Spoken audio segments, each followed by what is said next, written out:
Bonjour à tous, très heureux de vous retrouver pour un troisième lundi. On va continuer à parler ou se soumettre à l'épreuve des faits.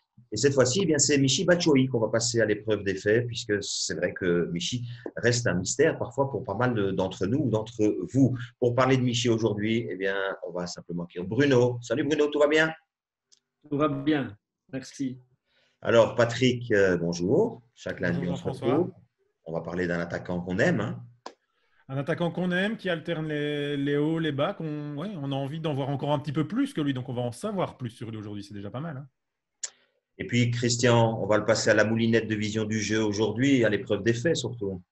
Oui, on va essayer de décortiquer tout ça et savoir si c'est vraiment la grande énigme Batshuayi. Alors, Michy Batshuayi, 26 ans, international, l'un certainement des chouchous du public belge, mais c'est vrai, je le disais, un mystère. On va essayer d'expliquer pourquoi c'est un mystère, mais on va peut-être commencer par son parcours, un rappel de son parcours. Il est sexy, hein, le parcours. C'est une évolution logique pour un joueur de son âge, au niveau du nom des clubs en tout cas. Voilà, quand on va peut-être s'intéresser au bilan un peu plus profond dans les clubs, on va voir qu'il y a eu des hauts et des bas, comme je le disais. Oui, et Alors, puis Jean-François, 6 saisons à l'étranger pour 5 clubs différents. Il va falloir qu'on s'interroge aussi le pourquoi du comment par rapport à cela. Ouais, bah, et on peut- c'est évidemment la raison de la première infographie, c'est-à-dire j'ai dit qu'il avait 26 ans et on voit qu'il s'est déjà beaucoup baladé. Absolument, absolument. Et on verra aussi l'importance des coachs qu'il aura eu dans sa carrière et du style de jeu. Il y a une première chose qui apparaît, c'est qu'il est lancé du côté du Standard. Ben là, il a le bon et regretté Dominique Donofrio, puis il va avoir Bielsa, puis il va avoir Rodson, des gens avec une certaine maturité qui arrivent à prendre ce gamin en charge. Mais on ne peut pas en dire autant de tous ces entraîneurs. En tout cas. Ça fait Alors, quoi sa formation, hein, Jean-François aussi, ou dans sa formation avant de se fixer au standard, sur ses 8 ans de formation très jeune, il a connu 6 clubs différents aussi, hein. Donc, le chaos et la non-stabilité dans un club, il connaît Michi depuis qu'il est tout petit. oui, c'est vrai. Puis sa formation, les clubs qui s'est baladé à Evere, Schaerbeek, au Bruxelles, à Anderlecht, à Bruxelles à nouveau, puis il est parti au Standard à 15 ans. Bref, Christian, si on regarde depuis qu'il est à l'étranger, est-ce qu'on peut déjà faire un constat de cette irrégularité dont on parle maintenant? Ici, on peut regarder sur cette timeline, ce sont en fait le pourcentage de titularisation lors des différentes saisons. Et donc comme Pat l'expliquait tout à l'heure, ça alterne le haut et le bas. Donc la première saison à Marseille, c'est pas beaucoup, puis après c'est beaucoup, donc il a environ 50% de titularisation. Il va à Chelsea, 8% de titularisation. Il part au Borussia Dortmund pour 6 mois, 52% de titularisation. Il revient en repassant par Chelsea, il va directement à Valence. Là, c'est un échec total avec seulement 19% de titularisation. Il repart à Crystal Palace 60% et il revient à Chelsea où il a malheureusement que 3% Oui, de titularisation. ce qui apparaît clairement dans le tableau, en tout cas, c'est que les chiffres supérieurs à 50% sont les bonnes périodes de sa carrière. Les chiffres inférieurs sont les périodes où il a été en difficulté. Je pense, Jean-François, qu'il faut aussi faire il faut être clair aussi, hein. Il y a le passage du Standard où il est assez performant, on y reviendra, mais puis ce basculement vers Marseille qui est rempli d'ambition, qui a un entraîneur comme Bielsa qui est hyper exigeant, ces 50%-là doivent être relativisés parce que d'abord, il a été formé par Bielsa. On l'a formé à d'autres types de courses et donc il a eu besoin de ça aussi. Après, Bielsa va partir, il va y avoir Passy puis Mitchell, mais il y a une période d'adaptation avec encore une étape supérieure et donc je relativiserai encore les 50% marseillais parce que là, il a appris un métier. Après, on peut s'interroger. Mais je vous propose justement, parce qu'on parle du Standard, c'est peut-être bien de s'attacher à sa période du Standard pour définir finalement le profil du joueur qu'il est. Cette période de Standard va durer 4 saisons comme professionnel dans le noyau A. On peut constater les chiffres, hein, voilà, que Christian a mis en évidence sur l'infographie et il expliquera pourquoi. Moi, je noterai aussi qu'il était souvent accompagné dans un système à 2 attaquants à ce moment-là, Michi, que ce soit avec Syriac, Ezequiel, De Camargo, parfois aussi. Voilà, c'est bien pour un joueur jeune à ce moment-là qui débute d'avoir un partenaire d'attaque qui performait aussi à ce moment-là. Il apparaît aussi dans son tempérament une certaine joie de jouer. est libre dans son jeu. Donc, il a un caractère assez particulier aussi. Hein. Il y a peut-être une problématique de maturité aussi chez Batshuayi, mais là, il est dans la joie de jouer. Joie de jouer qu'il va conserver un peu à Marseille. Et puis, au fil du temps, on a l'impression aujourd'hui, quand on le commande dans un match, qu'il a perdu cette joie-là. Oui, mais si on oriente vers l'aspect du jeu, on a 97 matchs, 73 titularisations, 39 buts, mais déjà apparaît clairement, Christian, dans son profil en tout cas, des chiffres qui vont être révélateurs pour le reste de sa carrière aussi. Oui, il a très très bien progressé dans le jeu depuis le début de sa carrière de professionnel. La première saison, il n'a joué que 2 fois et il était réserviste. Après, il a marqué 6 buts, puis après, il en a marqué 12. Et l'année qu'il a vraiment confirmé, c'est l'année avec Guy Luzon, où il a marqué 21 buts. Et Guy Luzon a pu utiliser une de ses forces très importantes, c'est-à-dire le jeu rapide, le jeu dominant rapide et la reconversion rapide. Le Standard, cette saison-là, a marqué 28 buts en passant par l'axe et ils ont marqué 24 ou 25 fois sur des face-à-face. Et là, il a vraiment trouvé chaussure à son pied. Là, on découvre évidemment un jeune talent, un attaquant prometteur. Et comme la Belgique est finalement un championnat idéal pour avoir un tremplin vers l'étranger, il va faire ce pas vers l'étranger en partant. Donc, première destination, c'est l'OM, premier transfert. On a dit tout à l'heure qu'il va rester 2 saisons à l'OM. Et j'ai envie de dire que dans les chiffres, on va voir que ce passage à l'OM a été un véritable carton. Un carton qui a, comme Bruno l'a dit, mis du temps à se lancer avec Bielsa, parce que même dans la saison avec Bielsa, il commence à marquer au 2e tour, ce qui est logique, comme Bruno l'a expliqué, parce qu'il devait s'adapter au système Bielsa. Et Batshuayi se met à marquer tout en étant remplaçant, très souvent, au moment où l'équipe de Marseille faiblit. On se rappelle, Marseille fait un super bon premier tour avec Bielsa, puis s'écroule un petit peu au 2e. Et là, Batshuayi commence à recevoir du temps de jeu en venant du banc. Sous Bielsa, c'est 26 apparitions. Batshuayi, 20 en venant du banc. Il marque 9 buts sous Bielsa, dont 7 en venant du banc. Donc, cette fameuse réputation de super sub dont on va reparler très certainement, c'est à Marseille qu'il l'endosse déjà et dans la saison de Bielsa. Et après, une fois que Bielsa part la saison suivante et que Gignac part aussi, là, il commence à prendre les galons de titulaire avec Passy et Mitchell, comme oui. on l'a rappelé. Et dans un cadre de jeu précis. Pardon ? Dans un cadre de jeu très, très précis, je pense que c'est un garçon qui a besoin de ça. Oui, et on voit tout à l'heure, on a vu sur le tableau précédent, ses débuts au Standard, qu'il avait des qualités évidentes dans ce qu'on appelle le jeu rapide. Ici, à Marseille, il va y avoir quand même ce petit apport au niveau du jeu dominant placé de l'OM. C'est ce qu'expliquait Bruno. Il a eu cette post-formation en venant à l'étranger avec Bielsa. Et Bielsa, l'équipe de Bielsa cette année-là était une machine à marquer. Et évidemment, on sait que le jeu de Bielsa, ça a été toujours souvent le passage par les flancs et dans le jeu dominant placé. Et donc, il a pu grandir dans ce domaine-là proportionnellement par rapport à cette performance quand il était au Standard. Donc, on a déjà parcouru deux périodes importantes, évidemment, de cette jeune carrière à ce moment-là, avec, pour l'instant, de la réussite. On est d'accord. Pour l'instant, tout va bien. Tout va bien pour le moment, rien à signaler. Ensuite, il y a le départ vers Chelsea. Et là, on a l'impression que, parce qu'il est trop jeune, mais que la marche est un peu trop haute à ce moment-là pour lui, puisque ça va être son premier flop, j'ai envie de dire, de joueur, ou en tout cas, il ne va pas pouvoir réussir, et on va le voir dans les chiffres de son premier passage à Chelsea, il ne va pas pouvoir réussir à s'imposer. C'est une question de contexte aussi, de fait que la marche est très haute. Il rejoint le Chelsea de Conte.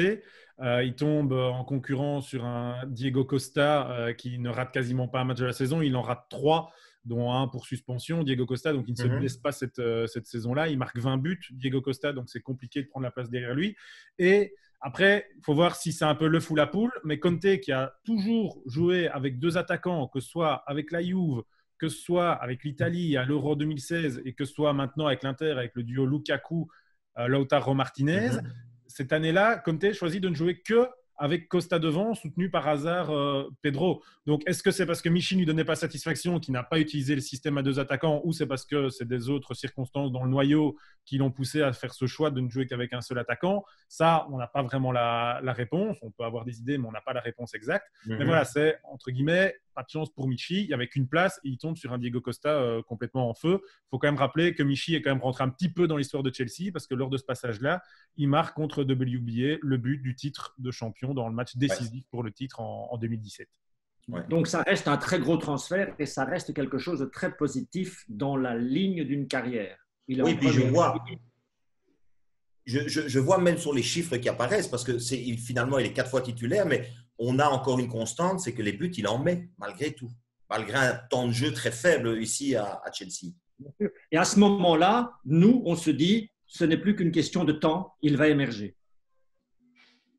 Ouais. Il n'arrivera pas, en fait.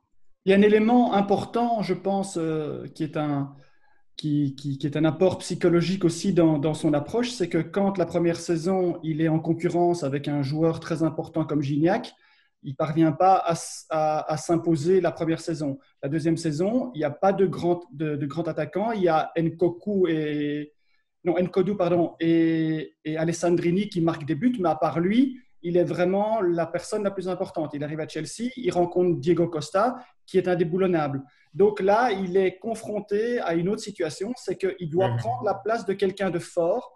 Et on va voir dans toute la lignée de sa carrière jusqu'à présent, il ne parvient pas à s'imposer quand il a quelqu'un devant lui. Ouais. C'est clair pour beaucoup de joueurs, mais là, ici, avec Batshuayi et son tempérament un peu enfant insouciant aussi, on se demande par moment où est sa maturité. Et donc, le contexte va être capital. On l'a dit. Là, il est jeune encore, hein, Bruno? Il est jeune, mais à 26 ans, quand votre carrière se termine à 30, je ne sais pas si. Oui, mais je parle de son premier passage à Chelsea, il est encore jeune. Oui, mais à ce moment-là, donc on n'a pas le temps d'être jeune. Quand vous êtes dans un club comme Chelsea, vous pouvez vous imposer à 17 ans. Hein. Regardez Mount, regardez Abraham, à 19-20 ans, ces gaillards-là sont présents. Donc, c'est quoi la jeunesse en foot? Vous avez raison de le souligner. Il est le premier jeune qui ne s'est pas imposé directement à Chelsea. Hein. Je veux dire, on ne doit pas rappeler Lukaku, Salah, Ben Saha et De Bruyne. Ils n'ont pas fait long feu quand il s'agissait de s'imposer directement. Ouais. Donc, il y a cette période à Chelsea qui est son premier coup d'arrêt réel, en tout cas dans sa jeune carrière. Et puis après, va commencer une période de prêts, mais des prêts assez différents. Il y aura Dortmund, il y aura Valence, il y aura Palace. On va revenir sur ses réussites et ses échecs. Premier prêt, il part en Allemagne. Et là, je dirais qu'il tourne dans un championnat qui finalement lui réussit assez bien. Est-ce que c'est la rigueur allemande qui le réussit à ce moment-là? La rigueur allemande peut être hors du terrain, mais la folie allemande sur le terrain lui réussit bien aussi, parce que j'ai un petit peu regardé le détail de ces 9 buts, là, de ces 7 buts, 9 toutes compétitions confondues. Il plante des doublés dans des 3-2 en fait. Il y a 3 matchs où Dortmund gagne 3-2, où lui plante des doublés. Dont une fois en Europa League contre l'Atalanta et 2 autres matchs de championnat. Donc, on a l'impression qu'il marque quand on sait bien que les matchs allemands, ils peuvent devenir un peu fous, partir dans tous les sens. Et là, Michy, il a réussi à s'y retrouver. Donc, certainement de la rigueur à l'extérieur, parce qu'on connaît la rigueur allemande à l'extérieur, mais la folie dans le jeu l'a peut-être aidé et nous oriente vers un championnat qui pourrait éventuellement lui correspondre. Et on notera aussi qu'à ce moment-là, quand il arrive à Dortmund, pour faire écho encore à ce que Christian disait, il n'y a pas trop de concurrence devant. Oui, surtout qu'Aubameyang part à la trêve, il part du côté d'Arsenal, donc il le remplace en fait comme attaquant de pointe. Et là, de nouveau, il n'a pas de concurrent et pour lui, probablement, psychologiquement, c'est plus facile.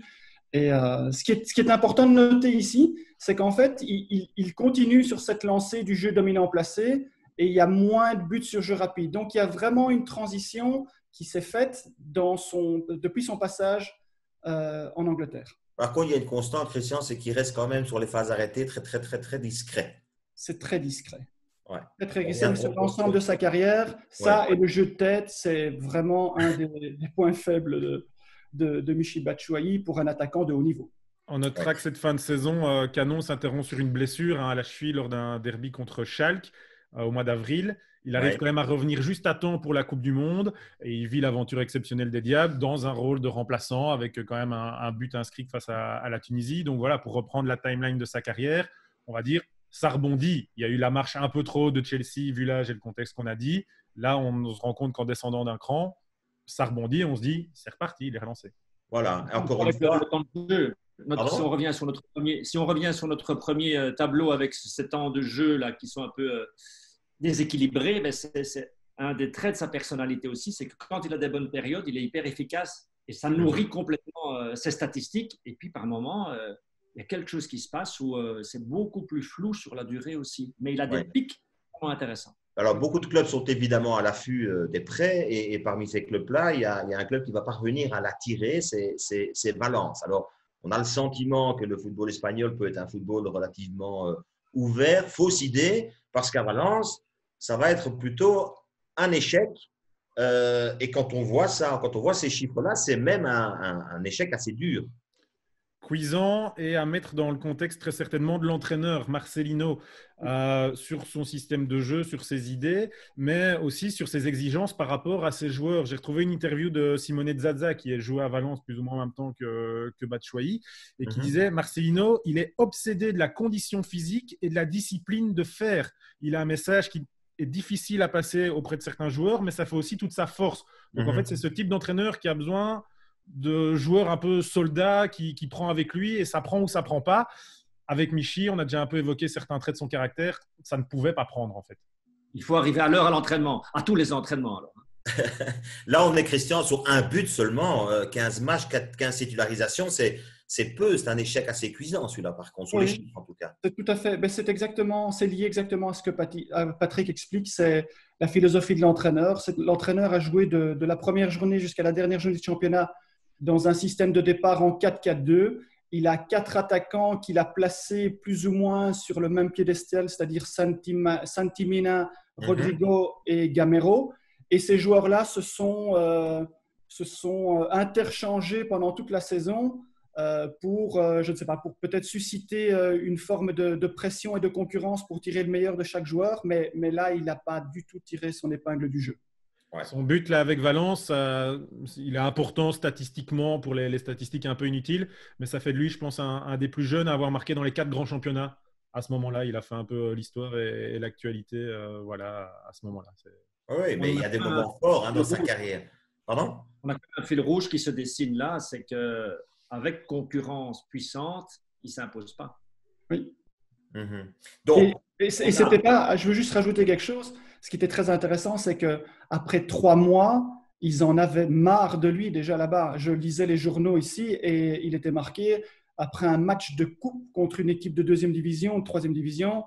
Voilà, Michy Batshuayi a eu sa chance, mais il n'a de nouveau pas saisi et ça devient insupportable et on va le renvoyer. Et donc, c'était vraiment Donc, c'est un échec. Le prêt à Valence est un véritable échec. Les prêts vont continuer, mais cette fois, Chelsea va décider de le rapatrier en Angleterre avec sans doute une idée évidemment en tête, c'est de pouvoir à un moment donné quand même récupérer l'investissement et le joueur qu'il est. Et pour ça, il fait un passage à Crystal Palace. Et là, à nouveau, après une période d'échec, on peut parler d'une période de réussite. À relativiser, en fait, Jean-François, je vais aller voir dans le détail de ces matchs. Il marque assez rapidement ses 2 premiers buts, mais après, il perd sa place pendant 3-4 matchs sur les matchs qu'il a joués. Et puis, en fait, ces 3 derniers buts qui gonflent ses stats, il les marque lors des 2 dernières journées de championnat. Lorsque le championnat est un peu plié pour Palace, il met un doublé et un dernier but lors des 2 dernières journées. Et donc, il a commencé par recevoir sa chance, puis il a perdu sa place pendant 3 matchs parce qu'il ne marquait plus, tout simplement. Et puis, à la fin, il est revenu regonfler un petit peu les stats avant de partir, mais c'était trop tard et c'est pour ça que Palace n'a pas décidé de l'acheter par après. Mais ça reste un passage intéressant. Oui. Ouais. Par contre, je constate, Christian, qu'on n'utilise absolument plus ses qualités dans le jeu dominant rapide, dans les reconversions rapides à ce moment-là. Non, en fait, c'est très étonnant parce que l'équipe de Crystal Palace, c'est une équipe à vocation défensive. Il faut quand même savoir que cette saison-là, le meilleur buteur, c'est Milojevic qui a marqué 12 buts sur 20. Et donc, lui, il est important seulement. Il a marqué 3 buts sur centre de la droite. Donc, ça veut dire qu'il a un jeu différent. Il était là, en fait, il a remplacé Ayou dans le système de jeu et il a quand même réussi à écarter Benteke qui n'était pas non plus, à mon avis, en pleine forme et indéboulonnable à ce moment-là. Mais c'est comme dit Bruno, la concurrence, c'est difficile. Là, il est quand même parvenu à reléguer Benteke sur le banc. Mais on peut considérer ça comme un passage relativement positif quand même dans les chiffres. Même si j'ai entendu ce que Pat a dit. Hein. Venant de Valence, oui. Ouais, c'était une bonne façon en tout cas de se relancer. Et puis, bon, après ces prêts, il y a le retour à Chelsea. Là, on a envie de se dire, nous, en tout cas belges, on se dit, tiens, il est plus mature.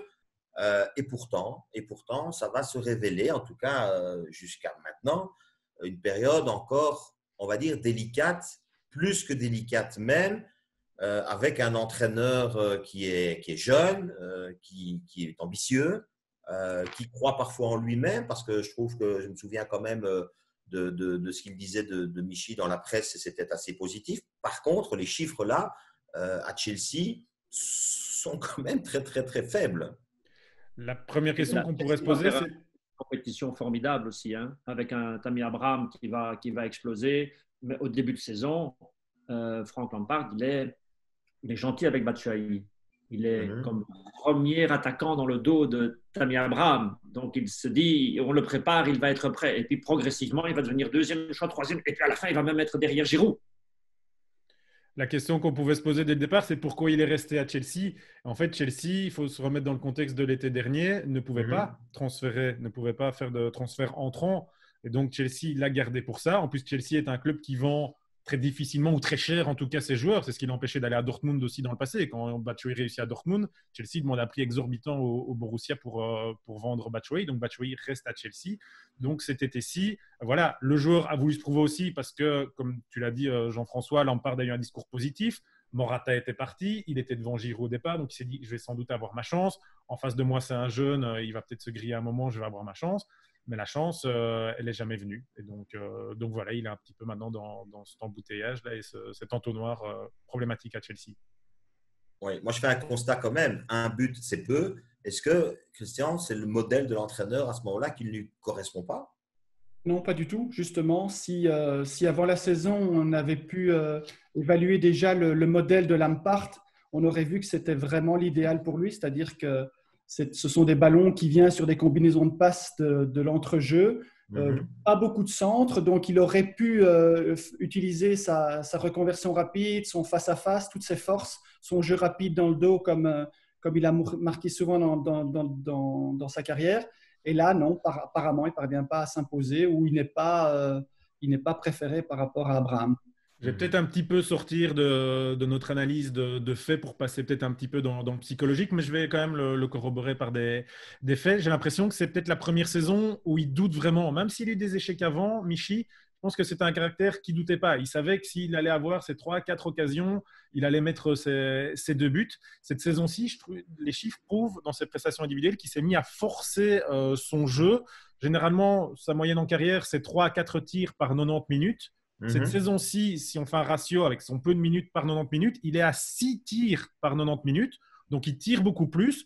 Par contre, là où dans sa carrière, il cadrait 40% de ses tirs, cette saison-ci avec Lampard, il a cadré seulement 13% de ses tirs. Hein. C'est 15 tirs tentés, 2 cadrés et 1 but en première ligue cette saison pour Michy. Donc, c'est ce qu'il a tendance à forcer en se disant, de toute façon, moi, ma qualité, c'est de ne pas douter, c'est de tirer, c'est de marquer. À un moment, là, leur sort s'est un peu brisé. Donc, voilà, il y a un peu de tout. Il y a du psychologique, du footballistique. Ben oui, il faut tous les critères dans le foot, mais ceci explique peut-être cela. Ouais. Néanmoins, je regardais les chiffres globaux dans son passage à Chelsea.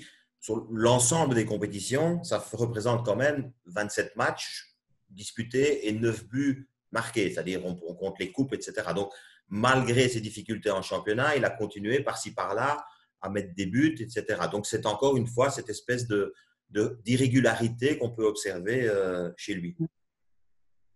Oui, il semble avoir quitté le cœur du jeu aujourd'hui. C'est vraiment ce qui apparaît. Il est jeune et pourtant, il est de quelle équipe, Batshuayi, aujourd'hui? C'est compliqué à dire. Bon, il doit faire face à l'éclosion d'un jeune surdoué. Là, c'est Tammy Abraham, évidemment. Révélation qui sert évidemment l'entraîneur dans ce cas-ci. C'est une belle découverte. Donc, on parlait tout à l'heure de concurrence. Là, c'était une concurrence certes inattendue, mais une concurrence forte. C'est une concurrence forte, hein, oui, Christian. En plus, Abraham correspond quand même au jeu de Lampard aussi, que Lampard a connu en Championship en tant qu'adversaire. Ben voilà, on voit exactement comme on avait montré dans le premier tableau avec le Standard et avec Marseille, les buts qui sont marqués sur jeu dominant rapide et reconversion rapide, c'est exactement ce que Michy aurait pu faire. Aurait dû faire. Oui, aurait dû faire, oui, si s'était imposé, mais Abraham qui était quand même meilleur buteur en Championship avec Aston Villa la saison passée, il a surfé sur la vague, il a continué et il s'est très vite adapté au système de son nouvel entraîneur. Bon, moi j'ai envie de poser une question. Est-ce qu'avec tous ces chiffres et tout ce qu'on a essayé de montrer de lui, on a vu les régularités, mais est-ce que vous avez pu, en partie en tout cas, percer le mystère Batshuayi, qui était quand même la première question? Pour moi, c'est une intelligence contrariée sur le terrain. Je pense que c'est lié à son tempérament aussi. Parfois, on a l'impression qu'il est insouciant et qu'il lâche quelque chose. Je pense qu'il est à un moment charnière de sa carrière là maintenant. Ouais. Clairement, et on revient à cette notion de contexte. Lui doit comprendre quel est le contexte qui lui convient le mieux. Et c'est peut-être ce lien qui est pour le moment difficile à faire dans son obstination à rester à Chelsea, même encore ici au mercato de janvier, hein, alors qu'il avait des pistes pour partir. Voilà, il doit comprendre le contexte dans lequel il peut et dans lequel il doit s'épanouir. Et ça, voilà, c'est à lui, c'est lui qui a les cartes en main. Et Bruno le fait bien de le signaler. C'est le moment charnière de sa carrière parce que là, le creux, il est important. Alors, Christian, tu es attaché au modèle de jeu des équipes. Justement, le contexte pour lui, c'est quoi le meilleur contexte? Le contexte de départ dans lequel il s'est épanoui, c'est le jeu rapide. Enfin, tout le monde marque sur jeu dominant placé, mais lui, il avait cette faculté de pouvoir marquer sur jeu rapide et sur reconversion rapide. Il était très fort au Standard, très fort à Marseille. Et puis, depuis son passage à Chelsea, on a vu que les statistiques se sont un peu inversées. Il a commencé à marquer plus sur jeu dominant placé, donc on le prive probablement d'une de ses qualités. À part ça, je dirais qu'il a un problème avec la concurrence. Quand il y a vraiment un joueur de qualité, il est difficile à le sortir du ring. Et surtout, je pense qu'il a encore une marge de progression parce qu'il y a des domaines pour ces attaquants-là qui sont plus forts sur le jeu de tête, plus forts sur les frappes hors rectangle, plus forts sur phase arrêtée. Et là, ce sont 3 domaines où il n'est pas du tout présent ou pas assez pour un attaquant de son niveau. Voilà, je voudrais, pour achever quand même, avoir une dernière infographie, mais je trouve ô combien importante parce que malgré ce parcours en dents de scie qu'on a pu voir quand même, parfois difficile, parfois chaotique, on a parlé de son âge, 26 ans seulement, j'ai envie de dire, c'est jeune encore pour un footballeur, mais il reste encore un attaquant de premier choix. On peut expliquer pourquoi? Ben voilà, là, vous découvrez les buteurs de sa génération, tout simplement de son âge dans les grands championnats des moins de 27 ans et leur total de buts. Michy, si on fait un classement des buteurs donc, de sa génération, parmi les grands championnats, il se classerait 13e, ce qui est quand même pas mal du tout. Vous voyez les profils devant lui, c'est du top du top. Hein. Donc voilà, son efficacité, ça reste sa qualité principale.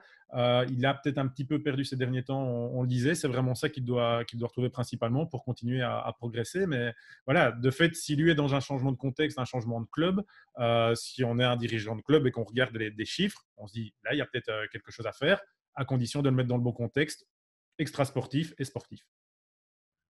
Étonnant, Bruno, non? Bien sûr, mais pour conclure, hein, de mon côté, si j'étais coach, je le dirais, mais sois appliqué, retrouve ta joie de jouer, mais dans un cadre précis. Sinon, il va toujours te manquer quelque chose. Il va te manquer du temps de jeu, il va te manquer des titularisations, il va te manquer des buts, il va te manquer un état de forme au bon moment, il va te manquer la confiance, il va te manquer la lucidité. Et vous savez, Jean-François, un attaquant, il a besoin d'être aimé dans une atmosphère particulière. Et je pense que c'est un enfant particulier qui a besoin d'être aimé par son coach. Un jeune coach n'a pas le temps. Hein. On peut demander ça peut-être à Bielsa, à Roy Hodgson, à Dominique Donofrio. Mais un jeune entraîneur qui a besoin de prouver, il ne va pas prendre ce temps-là avec un Batshuayi, il va devoir s'auto-gérer. Mais ce dernier tableau nous aide quand même à l'aimer. Ça, c'est magnifique. Oui, à l'apprécier, voire à en faire, Christian, une cible peut-être potentielle pour des clubs aujourd'hui. Ça reste une valeur intéressante, à la fois sur le potentiel, à la fois sur ce qu'il a montré jusqu'à maintenant, à la fois sur les qualités de jeu qu'on a pu observer. Oui, un attaquant qui a l'alternative du jeu rapide, il est le bienvenu dans beaucoup de clubs du haut niveau, puisque la plupart des clubs veulent jouer le jeu dominant placé et avoir un football de très haute qualité. Mais qu'est-ce qui se passe quand le bloc équipe adverse est en place? Comment est-ce qu'on surprend l'adversaire si ce n'est pas dans la rapidité? Et là, il pourrait rendre des services à beaucoup de clubs, comme il a déjà fait. Il devrait juste, à mon avis, s'améliorer sur les phases arrêtées, ce serait bien. Alors, je reviens avec ma petite question, puisque voilà, est-ce que vous avez percé le mystère, vous? Il n'y a que lui qui a la réponse, hein, Jean-François, de son propre mystère. Nous, voilà, on essaie de mettre des faits. Peut-être qu'il regardera et qu'il comprendra certaines choses, mais c'est lui, sa seule réponse, c'est lui, hein. Ouais. Il peut, Christian, apprendre quelque chose en regardant les chiffres qu'on a mis là, qu'on a montré? Je pense il peut constater surtout des choses qui n'ont pas fonctionné et se dire qu'il y a moyen de les corriger, ça c'est sûr. Voilà. Et puis, on me dira toujours, Bruno, que l'humain, quand même, reste quand même quelque chose d'important et de capital, le bien-être, la façon dont on peut se sentir aussi dans un environnement. Bien sûr, mais dans sa phase lumière, Batshuayi, on l'a démontré ici, c'est un attaquant qui reste hyper performant et magnifique. Dans sa phase plus ombre, il y a un peu de travail, mais c'est lui seul, hein, qui peut plonger dans cette phase-là. Ben voilà, Michy Batshuayi est passé à l'épreuve des faits. Je voudrais quand même souligner aussi cet apport important qu'il a eu en équipe nationale. Je noterai 28 matchs et 15 buts marqués pour notre équipe nationale. C'est bien. Et donc, Il marque sur sa première touche de balle en équipe nationale, hein. Sa première sélection, il monte au jeu, sa première touche de balle, il marque. C'est ouais. Mais c'est incroyable. ça aussi, sa carrière est faite de moments extrêmement forts. On a parlé du but du titre, on parle de ce but marqué ici. Donc voilà. Mais enfin, de toute façon, voilà, Michy Batshuayi est passé cette fois-ci à la moulinette de l'épreuve des faits. J'espère que vous, en tout cas chez vous, vous avez une bonne perception désormais du joueur qu'il est, et des joueurs qu'il peut encore être et qu'il peut encore devenir. Je vous remercie en tout cas tous les trois pour ce nouveau numéro donc à l'épreuve des faits. Donc, merci beaucoup. Et puis, on vous retrouve dès lundi prochain. Merci en tout cas de nous suivre avec beaucoup de passion et merci d'être de plus en plus nombreux. Salut à tous.